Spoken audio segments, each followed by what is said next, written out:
inaad golo jacayliyo qoys caashaq dhalay tahay dumar tahay qurashtoodii sida quudha sharaftiyo reer magaala ku qiray siday ku qadariyaani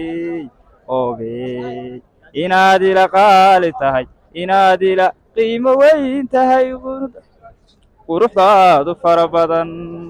hayga qarine soo soco caashaqa ha kala qubini caashaqa ha kala qarin qod ku yaal hargeyso qoraan shiga ka beermiyo qurashtii haweenkii qayrkii shiikhinaysay inaad ila qaali tahay inaad ila qiimo weyn tahay qudhu ku xabiib tahay qalbigu ku irmaayahay quruxdaadu fara badan hayga qarine soo soco caashaqa ha kala qubini caashaqa ha kala qarin